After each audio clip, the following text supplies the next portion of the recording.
Have you ever felt like you're one in a million applicants out there, competing for a role against so many people? What if we told you that there's a secret method for you to use in order to stand out? And that method is cold messaging.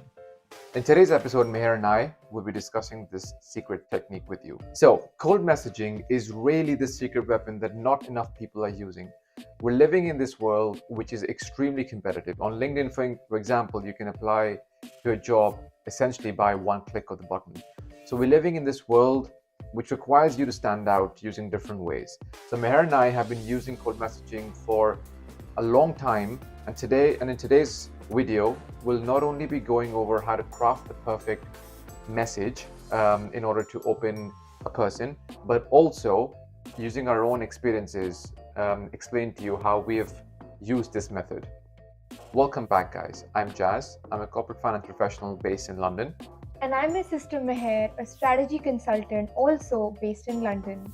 We share weekly content on careers, professional growth, and personal finance.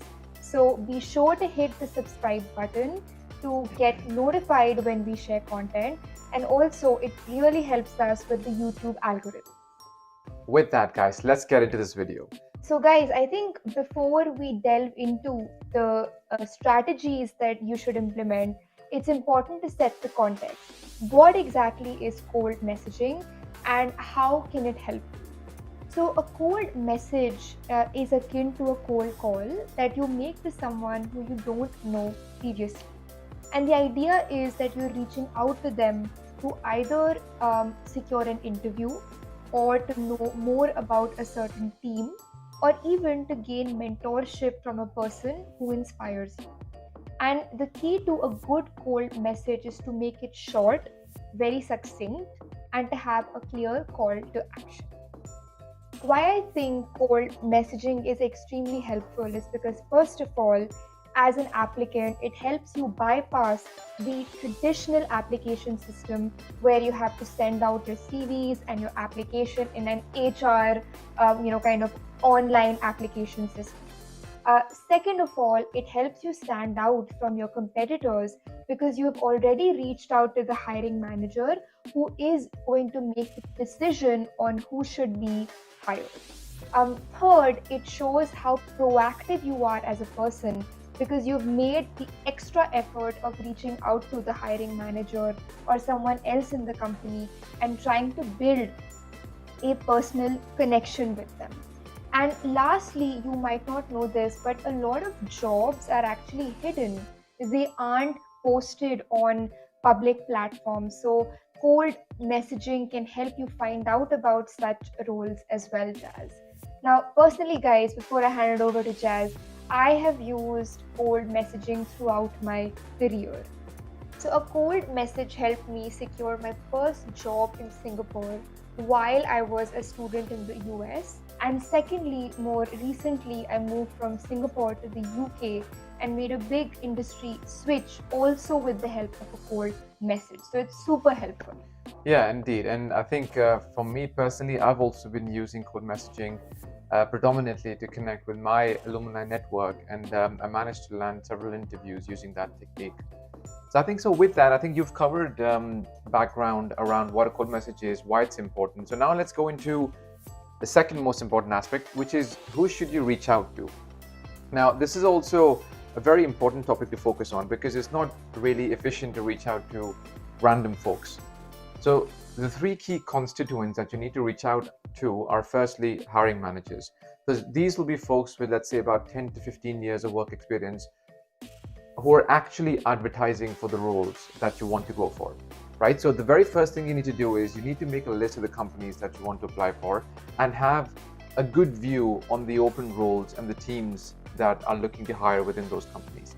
Then you reach out to those hiring managers, and Meher will go into how you find those names, but that's the idea. You reach out to those hiring managers and the folks who are actually applying or looking for those roles. The second constituents are effectively people who are, for example, departmental heads. Now, these folks are also useful to reach out to because they can open a lot of doors for you. And especially if you're looking for certain specific kind of jobs, for example, which are very specialized, To give you an example, let's say if it's a supply chain expert or an SME in a certain area, um, more likely than not, a departmental head is the right person to reach out to for those kind of very specific and niche jobs. And I think the third set of constituents will effectively be alumni or people from your university, who've actually graduated and now are in the job market. Those are important and interesting people to reach out to because you have a commonality with these people. You share the same educational background, you share the same sort of journey, and these people tend to be very open and receptive to folks who are, for example, in universities trying to transition into the job market. So with that, Meher, do you want to talk about the third important aspect, which is how should we actually find these people? Absolutely. Thanks, Jazz. So, when it comes to finding people, I make use of a simple Google search. I write down the name of the company, the role that I'm interested in, as well as the location where I want to get hired, followed by the name LinkedIn. So, this helps me find the LinkedIn profiles of all those people who are in that company, in that role, and also based out of the location that I'm interested. The second thing I do is on the LinkedIn platform itself, I go into the pages of the companies that I'm interested in, and I try to find the people who are either already in my network or who are alumni. So I have a personal connection with them through the university or the college that we attended, and that could be an easy way to send a cold message. Another way is to just go through your own alumni page on LinkedIn and reach out to all those people who are already in roles that you are interested in. So, if you're someone who wants to go into finance and in your school's LinkedIn page you have found a few people who are in those roles, reach out to them. I'm sure they will be extremely ready to help you out. Indeed. No, I think those are great set of tips. Now, with that, let's actually go into the fourth aspect here, which is what should you exactly write in the cold message? Now, this is a very important aspect, and in the description of this video, we'll actually add a link to a template that Meher and I have created. It's a standardized template. You can tailor it to specific uses, but we provided you that template. There are a few things that you have to keep in mind. The first thing is that you're effectively reaching out to people who you do not know. So it's fundamental to keep the message brief and to the point. Guys, just to echo that, I'll give an example of a template that I use. If I'm reaching out to someone I don't know, I say that, "Hi XYZ, I came across this opening of a data scientist in your team. I'm very curious to know more about this role. Could I have 20 minutes of your time to speak about this opportunity and for me to introduce myself? Thank you." That's it. Short and sweet. That's a very good point. The second aspect to focus on here is to specify how did you come across this person's profile? Where did you find their contact? Did they maybe write an article on their company page, or did you meet them at a networking event, or did someone else recommend their name or their contact to you? It's very important to specify where exactly you learned about this person. The third aspect here is it's very essential and very useful to use referrals where possible. People are more likely than not to respond to you if they actually know who you are or if they know someone who's recommended them to reach out to you. I 100% agree with that, and I do want to share an anecdote here. When I was looking for roles a few years back, I reached out to someone on LinkedIn. I had a coffee chat with them. Now, unfortunately, the role that I had reached out for turned out not to be a good fit. But this person was very impressed with the enthusiasm that I showed in reaching out. So he recommended 5 to 7 people I could reach out to. And he said, "You can use my name as a referral when you reach out to these people." And you know what, guys? All those 7 people responded to my message. And that is how I actually got my next job. So I definitely think referrals are very helpful. So the next aspect here is to be very clear about what your intention is. So whether that be, you want to spend 20 minutes with this person for an informational interview, or you want to spend some time with them to know more about their role, or you want to know more about the industry. Whatever it is, it's important to be clear in your intention.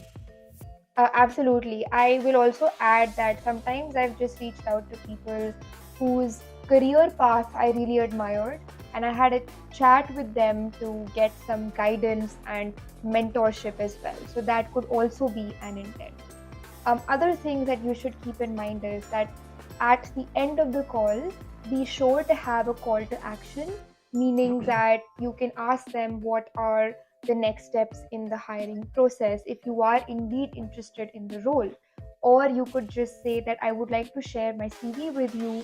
Could you take a look and get back to me? Or you could even ask them to share a contact who might be more helpful. Be sure to be specific in your call to action. Other final things to keep in mind is that this person has taken out a lot of time from their schedule to speak with you. So do thank them because everyone's life is super busy. Secondly, after a few days, like let's say a week, do follow up with them because you want to make sure that they remember the conversation that you had and that something comes out of it. So I think we've covered the key aspects and a framework for you to think about cold messaging. With that, guys, we've come to the end of this video. Let's actually cover a summary of what all we've discussed today. So number one is we've discussed the power of cold messaging and how it can be a very cool tool for you to actually get in touch with folks and to open several doors which may not be available to you normally. The second aspect that we covered is identifying who the right folks are, and who are those folks in the chain. Are they the hiring managers? Are they the department heads? Are they alumni networks? So who are these people? The third thing we discussed was what are the right ways to identify them? Can we use Google? What can we use LinkedIn? Or what are the other ways to find out the contacts of these folks? So we discussed the fundamentals of crafting clear, concise, to the point, cold messaging, and finally, the importance of the follow-up. So guys, that brings us to the end of our video. If you found this content helpful, be sure to hit the like button, subscribe to our channel, and we will see you next week with another informative video. Thank you very much.